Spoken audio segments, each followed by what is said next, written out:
5 seconds of silence.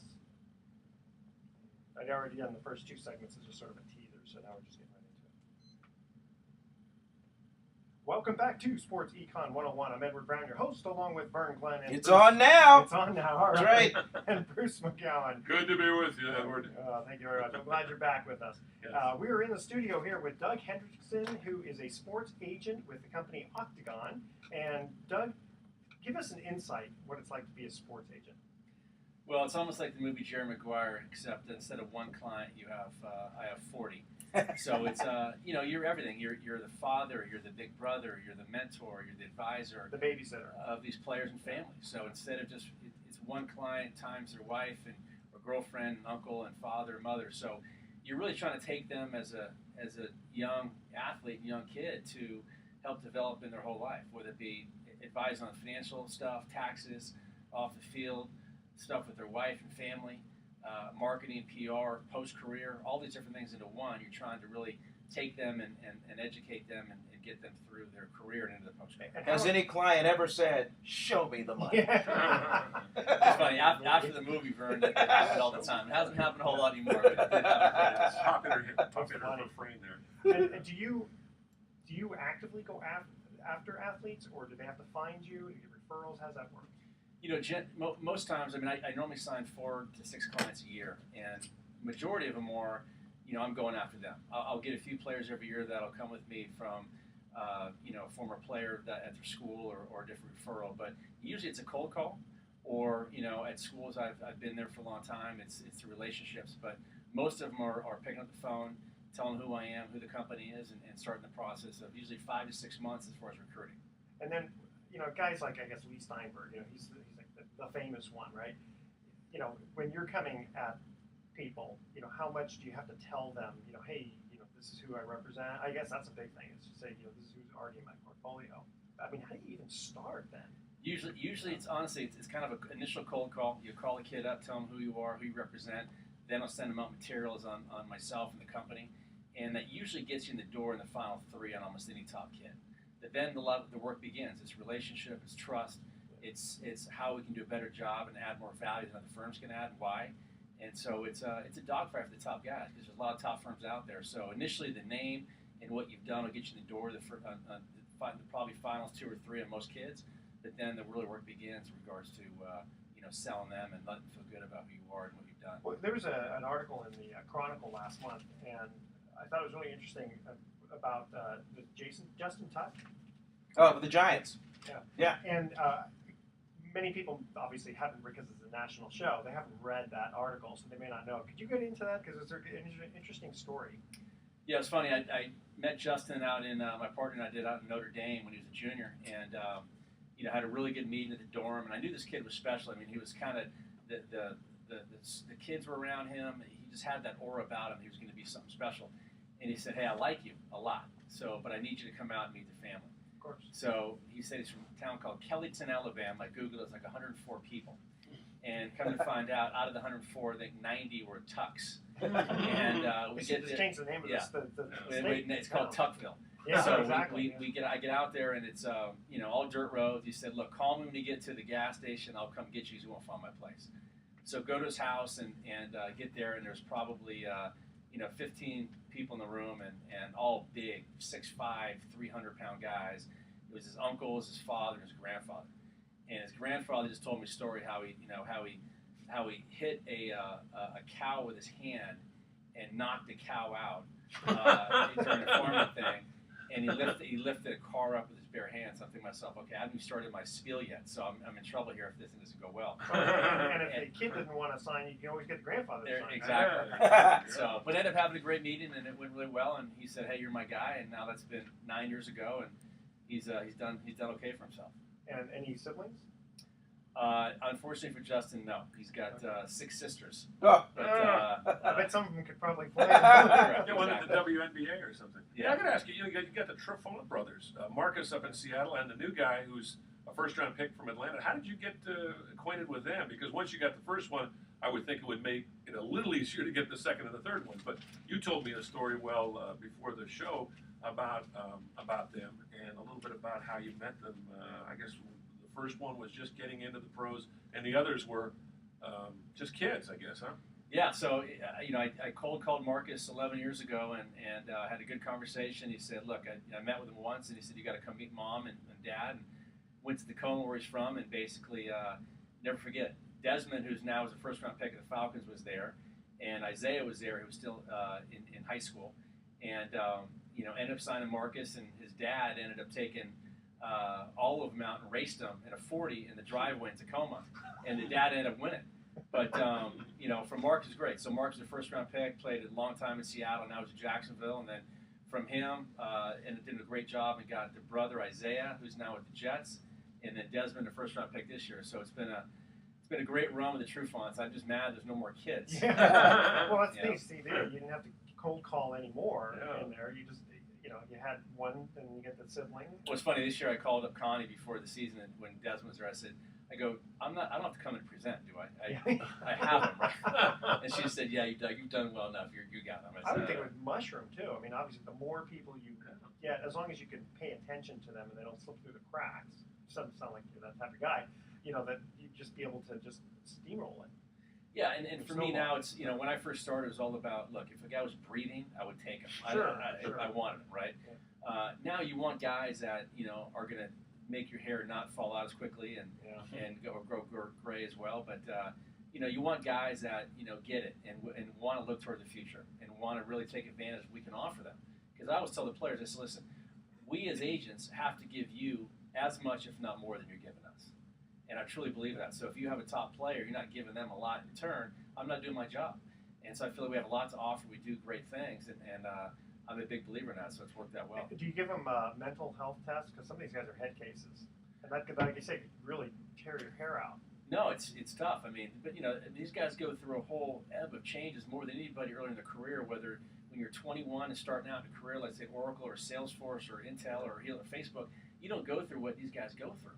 And so, part of it is a psychologist as far as listening to them, helping them make the right decisions, educating them on how to go about certain things, whether it be with teammates, whether it be with the general manager, the trainers, whoever it may be. But no, it's definitely a lot of that's involved on a daily basis. I find, one thing I find interesting about agents, some of them really specialize with certain sports. Like you'll see a guy just going after football and basketball players. Others will move around, but it just seems like, is that a particular reason for that, or does it just make it easier if you do stick to a certain sport just because the network of people that are within that sport are easier to kind of contact? Right, it's a good question. It used to be you could kind of do more than one sport. I first started out doing football, but I had some baseball as well. Now the seasons go year-round, and so to do more than one sport successfully, it's very, very tough. You can have no life. It's hard. Agents use that against you in recruiting and say, hey, where's Doug at? He's at a baseball game, or he's somewhere else. So it's hard to do that now. And it's football, as you know, really has no off season. I mean, you go from the playoffs and Super Bowl into the Combine, Senior Bowl, and the All-Star games, and the Super Bowl, and you have the Combine, you have free agency, and you have mini camps. So it's really hard to do more than one sport successfully. All right. So how do you protect a guy? And maybe you can do this in the next segment. How do you protect a guy and make sure that there's money at the end of the rainbow when the 5-year, I guess, on average career is done? Okay, Doug we're gonna hold that thought because Doug's gonna answer that when we get back from break. We're going to the first commercial break here, and again, the trivia theme is the World Series. Name the only 3 World Series in which every game was won by the home team. And here's a hint: all of them were after 1980. The first 3 callers with the correct answer win a free 3-day, 2-night stay at the Lighthouse Resort. Their website is lighthouse4fun.com. Call 888-660-4495 to answer this question. Name the only 3 World Series in which every game was won by the home team.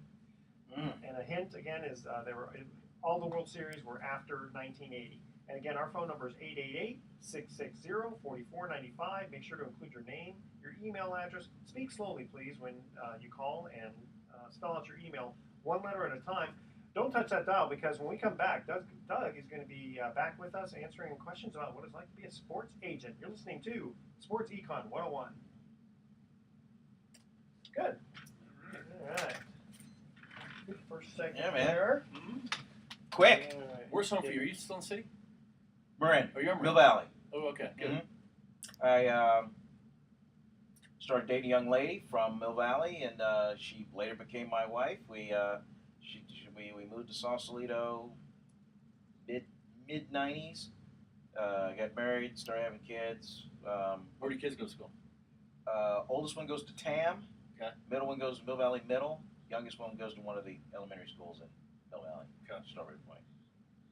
So it's Middle school process. 3 boys, man. They're all jocks. None play football, unfortunately. Good. But in fact, it's funny. The youngest one played 1 year of Pop Warner, little tiny mite football. Where do they play? In Mill Valley. But which sports they play? What sports they play now? Not football, but what's their main? He's a year-round swimmer. A swimmer. Wow. He was Okay. a year-round He was a year-round swimmer, and he was playing football. If it was a football game or a meet, he'd always swim. Gotcha. So swimming always took the priority. But he was a big, thick linebacker, and he was aggressive because he'd always try and just beat up on his older brothers. So we said, "Oh, we got the energy here. Let's have him play football." And then he just started blowing up guys from the get-go. And then we played a team, and then that started taking out some of his teammates, and he saw how bad people could get hurt, and then it got in his head, and he was like, "Ah, I want to play." That was it. I wish that there was women's professional softball because that's the sport that my daughter's in, and Yeah. the background is the strength comes from my side of the family, but the specialty, like my wife's dad played a short time for the Pittsburgh Steelers before they had the face mask, and her mother was a prima ballerina in New York. So you got, that's a good combination. Yeah. You know? And she's Some Some pretty agility good. there. Yeah, Yep. she's good. Yeah. But I said, listen, sweetie, that's how I want you to get to college. You know, nice college scholarship. Yeah. But there's no real money in Well, as long as they get to school and get a scholarship. Yeah. That's Definitely. I think I Yep. got your answer, by the way. You do? Okay, Well, very I'm well. 2/3 of the way. Okay. One of them I'm positive, and 2/3 probably. Okay, we'll let you answer. Yeah, we'll let you go, Brucey, on that All one. right, ready? Here we go. Welcome back to Sports Econ 101. I'm Edward Brown, your host, along with Vern Glenn and Bruce McGowan, and we're in the studio here with sports agent Doug Hendrickson. And when we cut to the first commercial break, we asked this trivia question. Name the only 3 World Series in which every game was won by the home team. Bruce, do you think you know at least most of the answers? After 1980, well, I know for a fact that Minnesota against the St. Louis Cardinals. Correct, 1987. Very I good. believe St. Louis against Milwaukee in 1982. No. Okay. Okay, 1991. Yes. Minnesota versus The Braves. Braves. Very And good. I think 1992. No, 2001, Diamondbacks over the Yankees. okay. Wow. Very good. Very good. I know more about Very the good. Yankees than I do about the Very Bucks. good. Very Okay. good. Vern, you want to finish off your question there for Doug?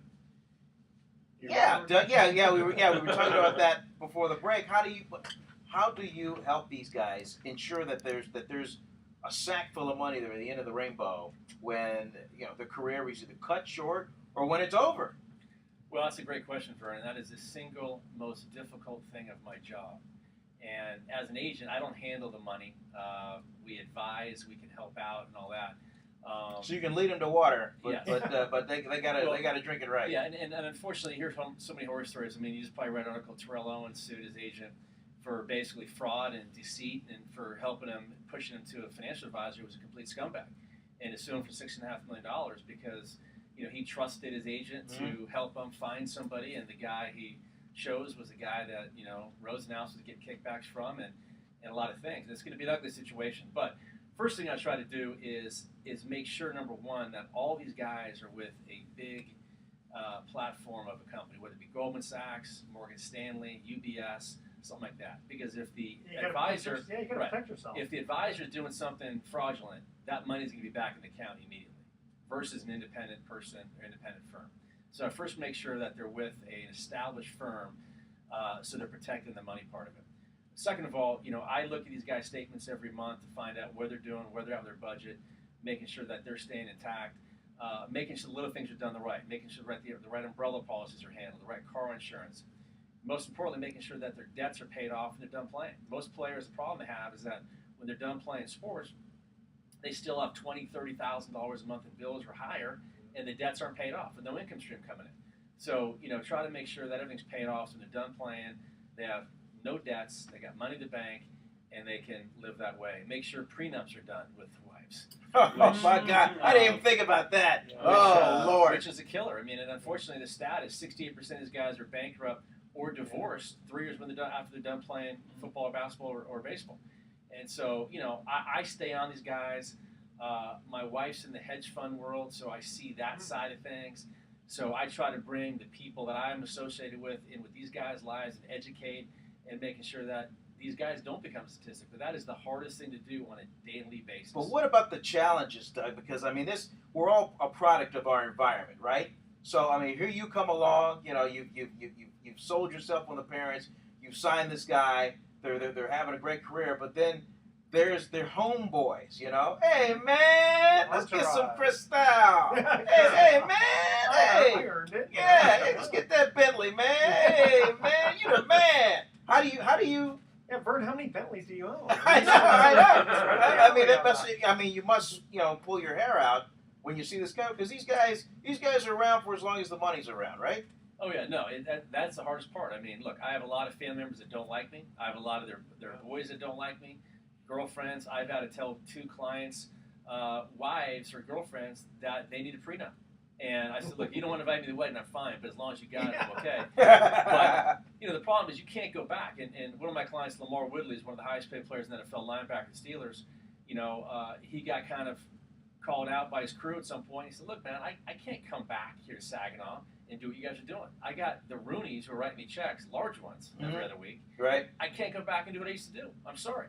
So, you want, hopefully, the guys that can stand up to their friends and their family and say, listen, this has got to be my money first. If I can do other things with it, great, but I got to take care of myself first. But no, that's a great question, Vern. That's the hardest part about it is to, and the other things, hey, help me start this business or help me do this. Oh, yeah. And these guys all think they're in the private equity world. And they're like, oh, sounds great. Well, you know what?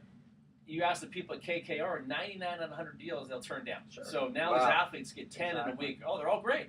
Yeah. No, And they're not all great. I love to cook, so I want to own a restaurant. Is it true you actually called a car dealership after a client drove off the lot in a expensive car, we'll just call it, just to say, hey man, we got to bring that car back? No, I'll tell you the story. It's funny. Kevin Barlow, one of my longtime clients, who's now since retired with the Niners at the time, he calls me and lets me know that he just bought a Bentley, and I'm like, you did? I said, where'd you buy it? He told me. I called the dealership, and the ironic part at the time, he bought it on a Sunday. He was smart. He bought it on a Sunday, and the dealership let him drive off with no money. Said, okay, you get the check on Monday.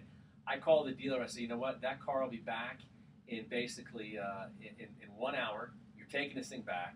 And I gave Kevin a tongue lash like you wouldn't believe. In fact, I actually had to drive down to San Jose on a Sunday. And basically, I'd shoot him out like you wouldn't believe, and the car got back. And he didn't talk to me for a couple of weeks, but I was fine. How much does a Bentley cost, by the way? At that time was like $225,000. Good gracious! And I said, Lord Almighty. Man. So yeah, so those are some things that happen, Vern. But it, that's why you got to stay on it. You got to, and you got to be a no person. Most agents want to be yes guys, right? And they don't want to get fired. Well, whatever they want to do, it's okay. And to me, you're not going to get any respect from these guys if you're telling them what they can do all the time. You got to tell them no. That's what they want to hear. They want structure. They want to be able to know. Well, especially when if they can look at some of the veterans who are doing well, and a lot of it has to do with the sports agent, you're going to get a lot of respect. No question. And so, and again, if these guys are going down the wrong path when they're 35 or 40 and they're not doing the job, I'm not doing my job. So I want to point to guys that are in their post-career and doing other things and say, listen, these guys managed the right way, and here's how they did it and why they did it. Well, Speaking of being fired, have you ever been in the awkward position where maybe you've had to take on a client that maybe got rid of a buddy of yours, maybe in the same business, because maybe you had more contacts, you could maybe do more for him post-career than maybe the other guy could? No question, and that's a great question, Vern. It's happened to me several times where I've taken on clients from friendly competitors, I should say, right, that aren't too happy with me, and they said, well, you should have, you should not take him because they're with me. I said, well, if you were doing your job better than I would, really. I shouldn't have to take him. Right. So that does happen, and that's not the fun part of the job, but it definitely happens that way at times, which is worked out for me, which has been good. But sometimes it can work kind of both ways. Like let's just say on the client side, and I won't name any names, but I know one player that had an agent, a buddy of mine, but this agent had no Hollywood contacts, and he knew he wanted to be an actor, he wanted to be a thespian once his career was over, but then he goes with Tom Condon, because Condon's tentacles reached much further into the entertainment world, and so Condon was able to give him a fat contract, but also give him some cameos and some acting lessons, and he's been on the air a bunch of times in some episodes. Well, and that's one of the hard part. I mean, now, as you know, I mean, CA is involved, the Creative Artists Agency in LA and Hollywood, their biggest player out there. Jay-Z's involved now, too. So you're going to get the occasional kid that thinks that if they go to CA, they're going to be now involved in movies or in studios or whatever it may be. Same thing with some people at Jay-Z think, I'm going to get over Jay-Z, I'm going to hang out with Beyonce every night. So, you're going to lose some fights, Vern, no question. I mean, in that situation, I probably said, listen, instead of going to CA, once you go to William Morris with no football division, no competing clients, and I can still advise you, but now we can structure something with them where you're the only fish in town instead of 150 other players. So, but that does happen at times, and you want to hopefully sit down and have a relationship where the client will tell you what he's thinking and what he wants to do, and devise a plan to get there. One of the things I wanted to bring up that we were talking about last week with the financial advisor in sports was the idea that these guys didn't win the lottery. I mean, these football players, these guys work hard for their money. So when you get all these leeches out there, clamoring for it, I like we were watching that, 30 for 30, broke and all that. And the guy says, I earned this money, and they did. That's it. I hope agents are telling these guys, don't just let these people leech off of you just because you have more money than you work for it. And then having said that, true or false, that maybe the lengthy baseball career, maybe the money is there over time. Football career, it's front loaded because you're playing for the signing bonus, right? Well, you're right, and now contracts become more guaranteed. I mean, most contracts now are typically 60 to 70% guaranteed in football. If you look at a $30 million deal, usually it's that way. But the NFL doesn't help out either. For example, most listeners don't know this. In baseball and basketball, you get paid year round. Okay, like normal. 12 months a year. That's what I was going to ask you. Football, they don't get paid during the season. Football, you get paid over 17 weeks. Now, if it's us, all middle-aged people who are have been around a little bit, time value money, you want to get paid over 17 weeks if you're making $10 million. Sure. Okay, sure. But the problem is now you take a kid who's 22, 23 years old, and you're giving them $500,000 checks every week, every Tuesday. Yeah. Some teams, believe it or not, don't even do direct deposit. So now they're handing these checks to the players on Tuesday. Oh, I've been at a client's house where he had like 6 checks, $300,000 a piece, and Mom was pressuring him. She said, "Doug, you think I should just give this one to Mom and get her off my back?" I said, "No." It's the same thing with, didn't Ricky Henderson just post? He put his $1 million check up there. He hadn't cashed it yet. Doug, to stay with that thought, we're going to come back. We have to take another break here. This is a little too much fun here. Going to the second commercial break. The theme is World Series. Which team was the first to win the World Series as a wild card? The first 3 callers with the correct answer win a free 3-day, 2-night stay at the Lighthouse Resort. Their website is lighthouseportfun.com. Call 888-660-4495 to answer this question. I think I know that one. Okay, which team was the first to win the World Series as a wild card? 888-660-4495. And, of course, you got to have the wild card come into existence first, right? So that'll make it a little easier. 888-660-4495. And don't touch that dial because Sports Econ 101 will be right back. They beat the Giants along the way. Mm-hmm. Yes, they did. Oh, yeah. Upset the Giants. Oh, yeah. Yep. Matter of fact, they did it twice to the Giants. In 03, they did the same thing. We were playing softball at the time, listening to the game, playing softball, and it's like, that was I was sitting next to Ralph during that game at 03. Ralph Barbieri? And Dontrell Willis was pitching. Whatever was happened. So upset. He went like this. Bang! When Dontrell Willis tripled up the gap and scored 2. Slammed me right on the leg. I said, Ralph, why'd you hit me in the leg? And I'm frustrated too, but why'd you hit me? Man, I'm sorry, I'm just so upset. It's funny, Willis is still trying to come back. He's playing as sort of like he was playing that team in I think Newark? I think Ricky played for him. Maybe Newark Bears? Yeah. Who was the manager there? Isn't he a local guy? Yeah. Oakland. Yeah, he's from Alabama. Yeah. And I know Nice, CC kid. Was it Encinal High School, something like that? You did interviews with Dontrell, did you? Yeah. What a nice guy. Yeah. God, Boy, how could he have just lost it? You ever met his mom? He never got that payday either, though.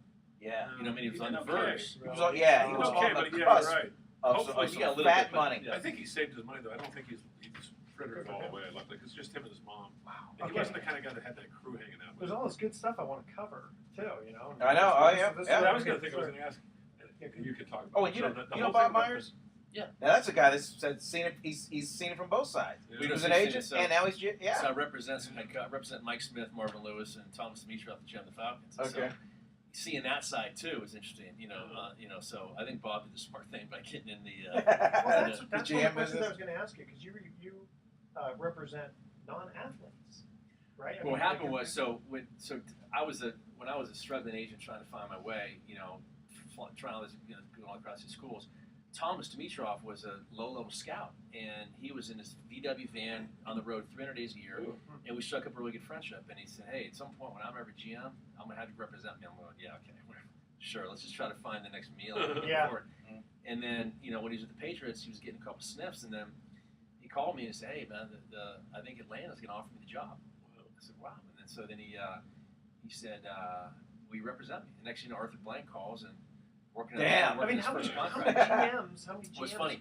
needed? So when he got hired, that was the first wave of these young guys like Bob, but in football, the young crew. It used to be old school GMs in football. Yeah. Now these guys are all young, late 30s, early 40s, and they come from a scouting background. So they all have agents now, all these GMs. And most personnel directors have them.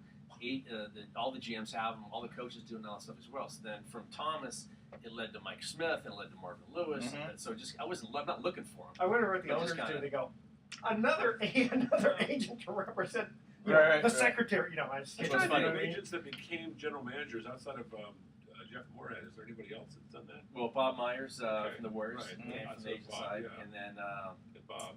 uh, Bob's doing very well. He's got a great reputation. You should get him as a guest. He's accessible. Yeah, I'd mentioned that before. He'd be a good one to have on. And he'd be happy to do it. He'd probably come over here if you just took him out to lunch or something. Bob Myers. Yeah, he's a young guy. What is he, about 30? Yeah, he's a Danville guy. Played, he 39, 40, I think. Is there really? had huge high school battles with Mad Dog. Really? Yeah, Oh, did he really? yeah, Wow. I did not know that. yeah. He was very highly regarded as an agent. I thought, not a big name guy, but he was very. Well, he was working with Artellum, and they had a great Washington, so they had a really good practice, and he was definitely had some legit players and up and coming. So, but He's done a great job over there. I think that ownership group may be the best ownership group in the Bay Area for pro sports. I really do. I want to ask you on the air, but there's got to be some teams where because you don't know where these guys are gonna get picked, but when they get picked and you recognize the team and the guy you're gonna have to ultimately deal with, you ever like, all the time. Jesus. Yeah. No. Be thankful you don't have to deal with Al. Absolutely. Did you have to deal with Al Davis much? It's funny. Yeah, I mean, the problem with Al is that Al, you couldn't deal with Al until after 2 o'clock. He literally. Yeah, because he was a night owl. Supposed until 2 or 3 o'clock in the afternoon, and no one could get. You could never get a straight word out of the organization unless you actually talked out. Everything came from everything came from him. I think I like him, but we want to sign him, but we gotta wait till Al wakes up. Right. Yeah. Right. Once you had him on And the phone, he would Fantastic. he was one of the guys that would I thought so. hand write the checks. You had to go up Yeah. to the radio facility Really to old get school. your check. Yeah. He was really interesting. The last couple of years, he was about, I'd say, 2000 to 2004. Because I was working on the broadcast, I used to call him up just to chat with him because he was always very friendly to me. And I guess because he knew me from, he'd known that I'd been around the Raiders for a while. And he would talk about all sorts of things like the Russian 18th century, monarchy, and this battle, some obscure battle in the First World War, and he was really interested in Clausewitz, who was some famous military leader in the 19th century. So I found a book. He goes, "Oh, you found the German book for me." He had a funny little sense of humor. But when you look at some of these teams that are not very good, you wonder, especially in the advent now for agency in the draft, how can you be that bad for that long? yeah. And you look at the top and you're like, oh my Oh, God, this you is know why what? this is bad. This is why. Yeah. Just between us, who are some of those guys without saying on the air? Because I'm just curious. Yeah. Detroit's awful. Yeah. Cleveland's been a train wreck, obviously. Obviously, Oakland's been horrific. Yeah. Miami's been bad. Now, why Oakland? Because of Al? Is it Al Davis? Because he was just not. There was no structure. There was Al and no one else. There's no true general manager. Yeah. It's got to be getting better though. Now that they're starting to. It's getting Was better. you dealing with Yeah. Reggie McKenzie at all? Reggie's great. I Yeah. love Reggie. Yeah. I mean, Reggie's fantastic. Yeah, It's a 5-year project. Unless they Yeah. find a QB, which they clearly haven't found it yet with one of these guys. How about Balky? Is he Balky's cool? been great. Yeah. Balky's great. Balky's got that funny voice. It's very distinctive. He sounds like the guy from he sounds like Super Dave Osborne, Yeah. doesn't he? Yeah. Well, he's still a little bit grown into the media part of it because he's never, he was always the personnel guy. He was always behind everybody else, and then he gets kind of, pushed in the gig, and so that's not his forte as far as dealing with the media and press conference and those sort of things, right? He's a fun guy just to chat with, though. Just Great, very knowledgeable. Yeah, he's a good guy. Yeah, and very, easy to talk to. You can go up to him if you just introduce yourself. By the way, the guy I was talking about was an Ambiasa one. Yeah. And he had Steve Baker. Oh yeah. Since he was a Cal. Yeah. And then but Steve could only hang with him just before he signed that big fat contract. I remember He that. switched to Tom. Because I met with him too. He met with me and them. Really? Wow. And that was talk about a blow for Baker. Oh God, it's just but to this day bothers him to this day. I mean his knees buckle because he lives about a mile from me, and don't mention that. he just he would literally get nauseous. Is he still working pretty heavily? Is he trying? Yeah. Does he have any clients right now? He's got maybe one or two.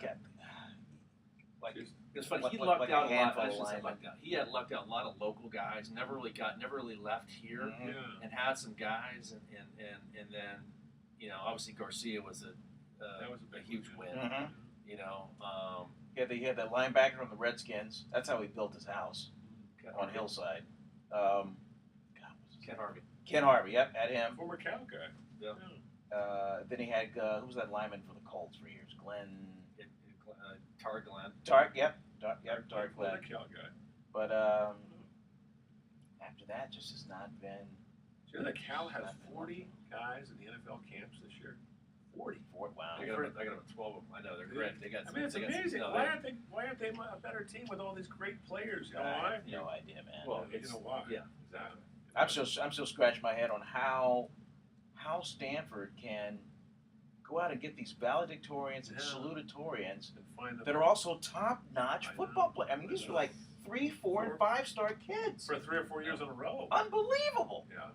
It's an amazing That's pretty story. amazing. Such a fantastic coach for school. Yeah. Is it okay if I put you on a little bit on the hot seat about given the potential conflicts of interest an agent might have that arise from being compensated on a percentage of the value of the contract? How do you deal with that? Front loading it. I mean, like the structure of how you get paid. Yeah. No problem. And then I wanted to get into a couple other things like Dwight Howard, where he says, you gut this thing out. That's a real team player, All right, here we go. Welcome back to Sports Econ 101. I'm Edward Brown, your host, along with Vern Glenn and Bruce McGowan. We're in the studio here with Doug Hendrickson, who is a sports agent. When we cut to the second commercial break, we asked this trivia question. Which team was the first to win the World Series as a wild card? I'm going to let Vernon answer. I'm going to go 1997 Florida Marlins. That is correct. Yeah. They were the Cleveland Indians. Oh, yeah. And then they beat, of course, the Giants along the way, and they beat the Giants again in 2003 and beat the Yankees that year. That is correct. Wow. First round. Okay, well, you know what? The next trivia question is going to be a little harder. Okay. I have to stump you guys just a little Bring it, baby. Okay. We're going to put Doug on the hot seat here for just a little bit because we're talking about agents and compensation. And you get paid a percentage of their. Do you get paid on the endorsements too? Yeah, in football, the max you can charge is 3%, unlike baseball and basketball, where it's 4 and 5. And then we charge on the endorsements, so it's 15% on cash endorsements, and then 3% on the contract. And you get obviously get involved in their endorsements then. Correct. Okay. So then, Well, do they call you first? Yeah. So most. If it's like Vern Glenn energy drink, and we want your client to, we got a commercial spot we want him to be a part of. I would say, it's interesting. I would say, Vern, 90% of the players out there were proactively making calls. Okay. Now, Octagon represents clients like Michael Phelps, Apollo Ono. Right. And obviously, there's not too many proactive phone calls for him when they're coming in left and right. It's almost to say, what's the right deal for him? But most players, as you know, Vern, we're proactively making these calls. Except for the high-end guys and whatnot. But yeah, they come to us and we're vetting the deals and making sure they're good and facilitating everything and all that. So it's good. Okay, so I wanted to ask about like the potential conflict of interest. How players signing, let's say, a 1-year deal versus a long-term deal. How do you balance that out? I mean, especially like in football, there's only what's the average 3 to 5 years playing. So how do you? Well, first of all, you really got to check the agent's ego at the door because you have to really look at it and figure out what makes most sense for the player and the family, and figure out long term and short term. And this is not baseball where you can be a 265 hitter 1 year and then maybe dip to 258 and still get kind of the same contract. Football is any given play your career can be done, let alone the value. So to me, our job is to enhance any deal, but more importantly to educate the player on the risk-reward scenario. If you don't take this long-term deal, okay, then you may have nothing. Okay, you may have more. So you have to. So to me, it's about educating. And I think most agents don't educate the right way in terms of how free agency looks next year, what your value could be, your position, what if you get hurt, all these different things go into play that you have to really sit there and analyze. And I get one of my clients, Leon Hall, who's one of the top-paid corners in football, signed a massive deal, but at the time, his family thought he should get more around Revis money. And I said, it's not going to happen. Here's why. The Bengals, you're a year away from free agency. They can franchise you at $10 million, so you'll never get this money. And then, I had to go out there on a blackboard and literally break it down, pros, cons, and why to do it, and end up taking the deal.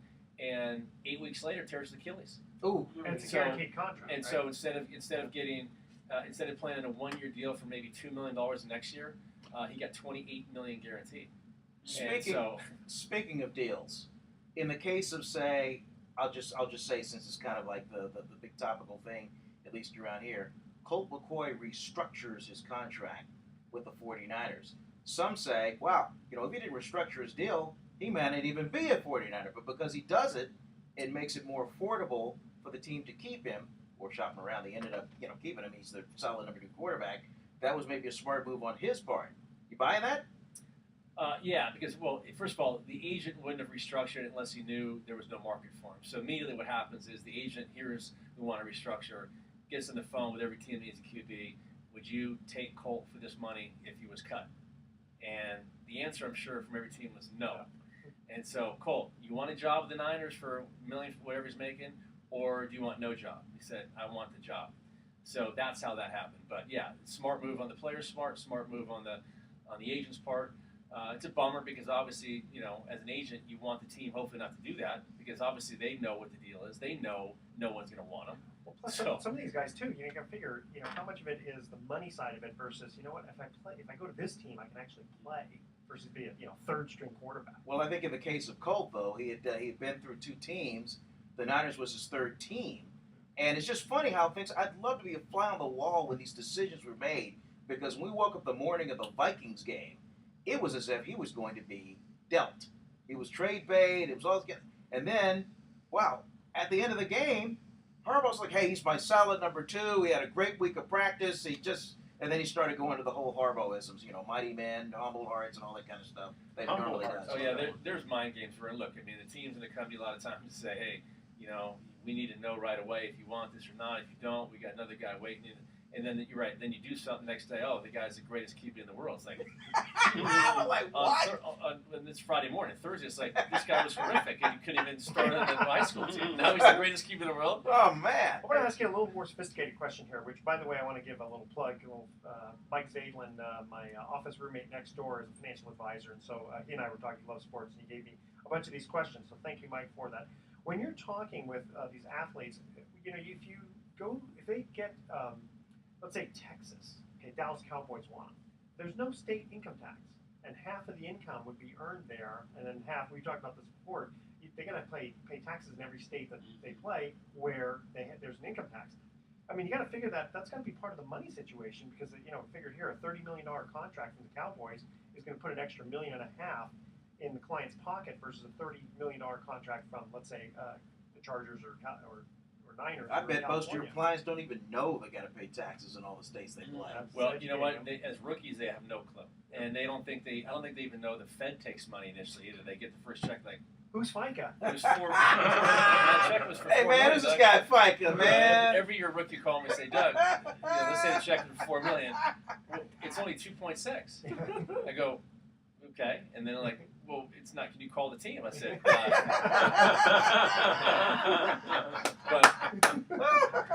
it's interesting. I mean, the whole state tax issue. I'll give you an example. I represent one of my clients, Marshawn Lynch, and beast mode. Yeah, beast mode. There was a time there when he could have been a free agent after 2 years ago in Seattle. They were always going to franchise him, but we're talking about I'd love to play for the Raiders. That's where he's from. Grew up in Oakland. I said, okay, well, you look at the no state taxes in Seattle. Okay, in the state of Washington versus California, and then obviously now it's 13%, like we all know. We're all suckers living here. Yep. Ask myself why all the time, but I said, look, your $31 million you're getting from Seattle is going to have to be about 34, 35 here.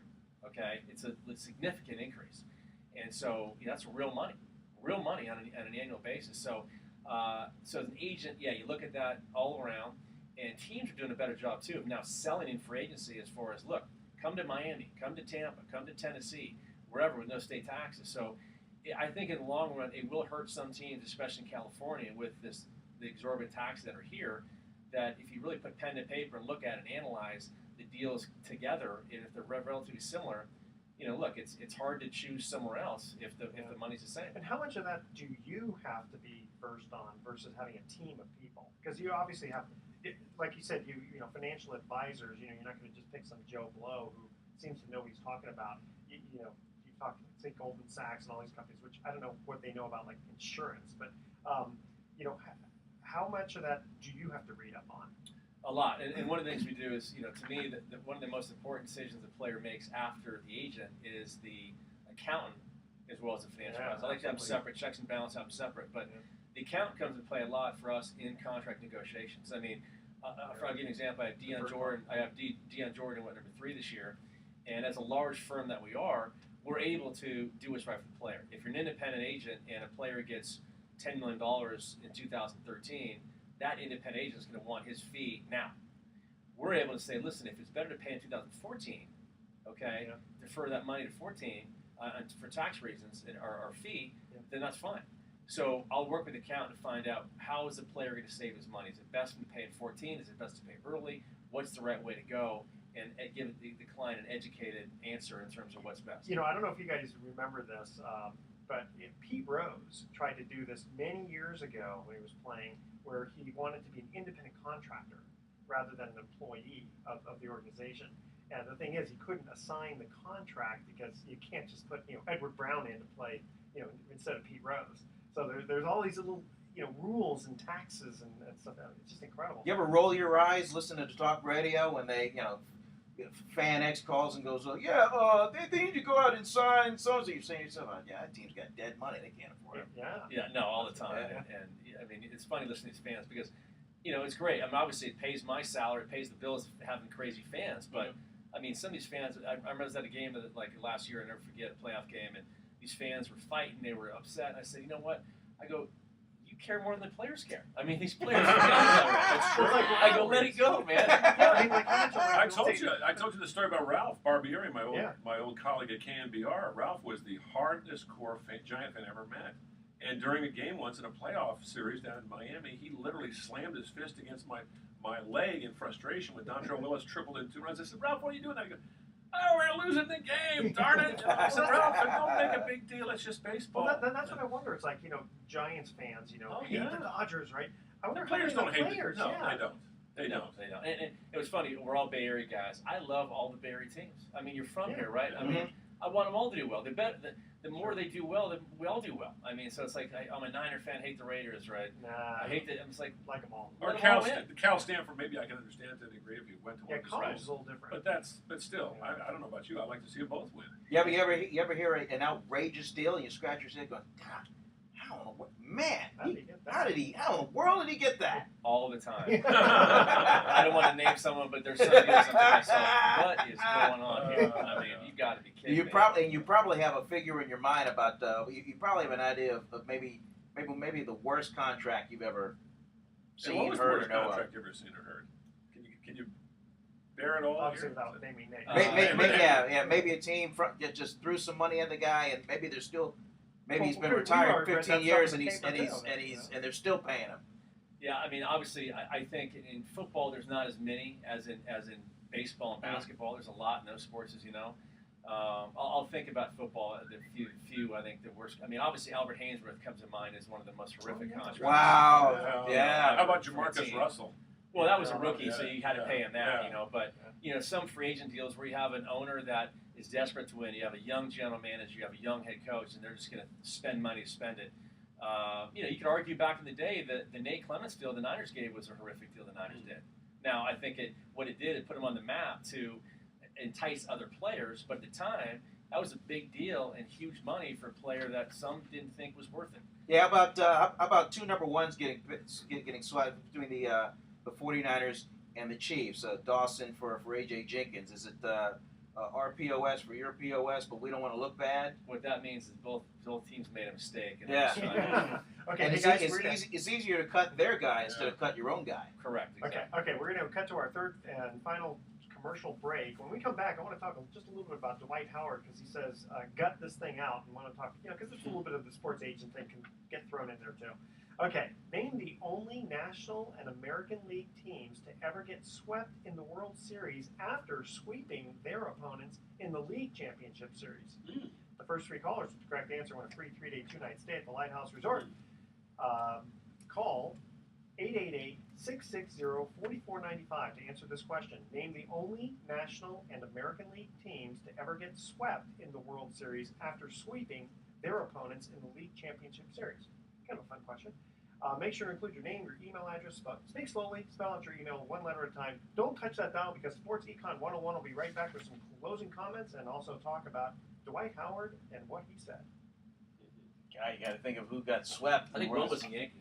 Well, I know one of them was the Tigers in 06. They swept the A's in 04, and then they were swept by the Cardinals. That's the only one. That's Gary Joe.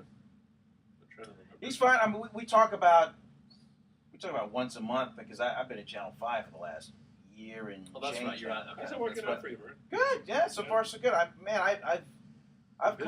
covered more football in the last year than it's me than I did in say like the last 5 or 6 at Cron. Have you thought in the last 5 to 10 years about obviously I'm sure you've had offers to do an ESPN or to do NFL Network or something like that. I mean, because it seems like it's all going in that direction, right? It is, yeah, it is.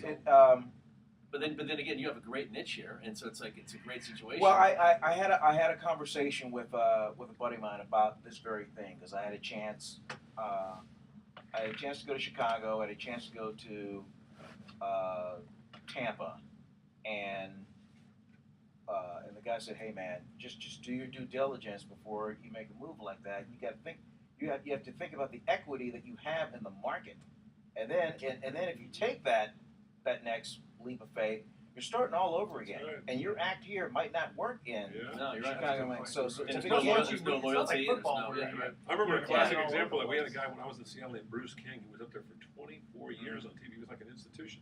Goes to New York, and I had gotten a job in New York at the same time. So I thought, oh, that's kind of neat, the Bruce King, who I knew. And he just, poor guy, he just flopped badly and went back. And luckily got back to Seattle. And for the ESPN thing, basically. the time for me to go there would have been like 96 or 7, because now it's all kids now that are working there that just they're not married. They just move to Bristol, which is And they make you work it's ESPN and then a couple of hotels and some fast or food even NFL restaurants. Network or the new Fox one. I mean, it's the same thing. And then the turnovers on a yearly basis. Oh, yeah. I mean, it's gotten bad. So, It's my phone. that's like here. I have a thing here for because I have a couple of business shows that I do, and so Zuckerberg says, the 30 is the new 40. And 40 Yeah, but it's funny. and he said they talk about how, you got to do what's important. Basically forget family and just work 24/7. In fact, without putting it in their, That's my true. own words, People have it's that. like, man, you know what? Life's too short. For But I that. remember I came out here with Gotta be balanced. I came out here with a 3-year plan, and I just never left. Yeah. It just I mean, when I was and I've been with the same firm since 1985. I'm with Beanstalk, Dennis Beanstalk. Yeah. Okay. And they even dipped their toe in the sports world. They had Marshall Falk. Okay. That was their first big thing, and But that didn't last I very mean, with long. the balance, you know, it's like for years I did, you know, tax consulting, financial consulting, insurance, and all that stuff. And I realized that an old associate had told me, he says, you know what, nobody on their deathbed ever said, I wish I would have spent more time at the office. At the And it's office. true, and that Mhm. resonated with me. So I come home early, even though I was doing, a couple hundred tax returns a year. I come home early, forget tax season, see my son, 2 years old, swimming in the pool with my wife. And, Right. Man, I jump in the pool with them, Okay, I could have made an extra $150,000 a year, but Sure. it wasn't worth it. Right. Okay, we got a fast segment here. Yeah. Just 2 minutes 30 seconds. We'll do our commercial. 2:30? Wow. 2:30, yeah. Goes fast. Told you we'd have fun. Yeah, I won't get it. It's funny. I was going to get in. We don't have time. I'll save this for another time. If he's still playing well, Miguel Cabrera. Potentially another sure. second Oh, my God, consecutive third jeez. round. That's amazing. And Chris Paul. The crazy with these baseball players is that these guys are all looked at as, well, is he doing it? Is he doing it? With the PED stuff, right? And the Ryan Braun thing, what a joke that was. Yeah. A disaster. Well, it wouldn't be so bad if he just didn't stick his chest out and just Rafael Pomero. Yeah, all these guys. Just be Well, like and Eddie the Vedder. crazy thing is that that's the thing. In fact, I had a dinner in Baltimore with a bunch of my clients today, and I'm talking about the Ryan Braun situation. I said the ironic part is that Braun already got paid, so it's like he already made the money. So now it's like you're taking it to. And come on, he wasn't taking it to rehab the Achilles. I mean, BS. Okay, so it's like why take it? I mean, What's that? Niners signed a guy, With their son. a linebacker, Oh. that roster's so deep. Man. Joe Holland. God, they got so many I remember when linebackers. I think I got the You answer. think you got the Is answer? it three? Okay. Is it 3 teams? There's only one National and one American League team. Remember Okay. Trent's on I know, the draft. I know one of them. Out of Okay, well, 15 okay. picks, only 6 Yeah. might make Okay, it. I got a ball. Okay, you guys ready? And they're real. Yeah. Here we go. Welcome back to Sports Econ 101. I'm Edward Brown, your host, along with Vern Glenn, Yo. Bruce McGowan, Hey. and in our studio here we got Doug Hendrickson, sports agent. When we cut to the third and final trivia question commercial break, we asked this question. Name the only National and American League teams to ever get swept in the World Series after sweeping their opponents in the League Championship Series. Bruce, 1990 Cincinnati Reds 1990 A's. were beat. I'm sorry. That's Were right. beat by That's right. Right. The A's swept they the swept Red the Sox, Red Sox, and then they were swept by the Correct. And then the 2006 Detroit Tigers swept the A's, and then they were swept by the Cardinals. No, they actually won one of the games. The A's did?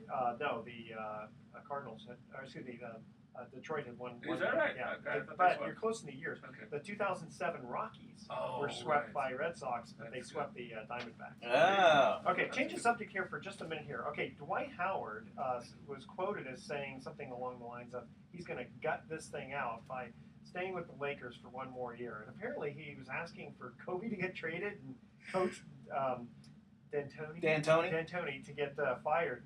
I mean, is that a team player or what? Oh, yeah. And then the Warriors were talking about bringing him up here. Yeah, there you they go. weren't talking about it. Well, The he media ended was up talking getting his now that he's a Houston Rocket. And in the agent's world, that's called damage control quickly to figure how to spin this one the right way. So Wow. that's never easy. That's a good point. Hey, what's the easiest deal you ever made? Okay, In terms of really quickly, we got to wrap in cut out terms of how quickly you got it done. I would say Justin Tuck's deal with the Giants. I mean, they came at him hard, came out right out of the gate quickly, and I recognized not only was it a good deal short term but long term, and that was probably a big deal that was done very fast. Great. Wow. Okay, Doug Hendrickson, thank you so much for joining us today. I want to thank also my co-hosts, Bruce McGowan and Vern Glenn. Thoughts for the day. Baseball players must be smarter than football players. How often do you see a baseball team penalized for too many men on the field? And Steve Garvey said, the difference between the old ball player and the new ball player is the jersey. The old ball player cared about the name on the front. The new ball player cares about the name on the back. Remember that quote? That's a good one. That's a good one. That is a good Tune in next week to Sports Econ 101. We're going to be discussing sports topics from a business perspective and giving away more vacations for answering trivia questions. Thanks for listening. On behalf of our team, I'm your host, Edward Brown. We'll see you next week. Goodbye, America. So long. Excellent. Doug, thank No, you. it's fun. Thank you very much. Good. Awesome.